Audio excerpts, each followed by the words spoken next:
আসসালামু আলাইকুম ওয়া রাহমাতুল্লাহ। আপনি কি পশু পাখি ভালোবাসেন? রাস্তার একটি ক্ষুধার্ত বিড়ালকে খাবার দেন? তৃষ্ণার্ত কোনো প্রাণীকে পানি পান করান? যদি তাই হয়ে থাকে তাহলে আজকের এই ভিডিওটি আপনার জন্য। ইসলাম শুধু মানুষের প্রতি নয়, বরং আল্লাহর প্রতিটি সৃষ্টির প্রতি দয়া ও মমতা প্রদর্শনের শিক্ষা দেয়। পশু পাখির প্রতি ভালোবাসা ও দয়া কোনো সাধারণ বিষয় নয়। এটি একজন মুমিনের সুন্দর চরিত্রের পরিচয়। রাসূল সাল্লাল্লাহু আলাইহি ওয়াসাল্লাম বলেছেন, যারা দয়া করে আল্লাহ তাদের প্রতি দয়া করেন। তোমরা পৃথিবীর অধিবাসীদের প্রতি দয়া করো, আসমানের অধিবাসী তোমাদের প্রতি দয়া করবেন। এই দয়ার মধ্যে মানুষ যেমন রয়েছে তেমনি রয়েছে পশু পাখিও। একটি হাদিসে এসেছে, এক ব্যক্তি পথে একটি তৃষ্ণার্ত কুকুর দেখতে পেলেন।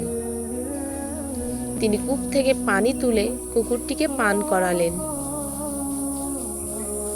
তার এই ছোট্ট দয়ার কাজের কারণে আল্লাহ তাকে ক্ষমা করে দিলেন। অন্যদিকে একটি নারী একটি বিড়ালকে আটকে রেখে খাবার ও পানি না দেওয়ার কারণে কঠিন শাস্তির উপযুক্ত হয়েছিল। এই ঘটনা আমাদের শেখায়, আল্লাহর কাছে পশু পাখির অধিকারও অত্যন্ত গুরুত্বপূর্ণ। তাই যারা পশু পাখিকে ভালোবাসে, তাদের প্রতি দয়া দেখায়, তাদের খাবার দেয় এবং কষ্ট দেয় না, তারা আল্লাহর একটি প্রিয় গুণ ধারণ করে। কারণ দয়া ও মমতা মুমিনের অন্যতম বৈশিষ্ট্য।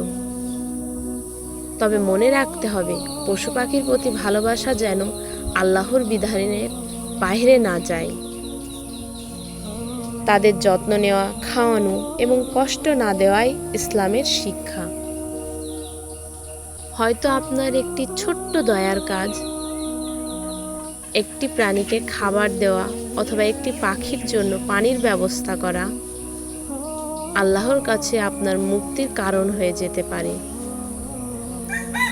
আসুন আমরা আল্লাহর সব সৃষ্টির প্রতি দয়াশীল হই এবং তার রহমত লাভের চেষ্টা করি। ভিডিওটি ভালো লাগলে লাইক, কমেন্ট ও শেয়ার এবং ইসলামিক বার্তা ছড়িয়ে দিতে সাবস্ক্রাইব করতে ভুলবেন না। আসসালামু আলাইকুম ওয়া রাহমাতুল্লাহ।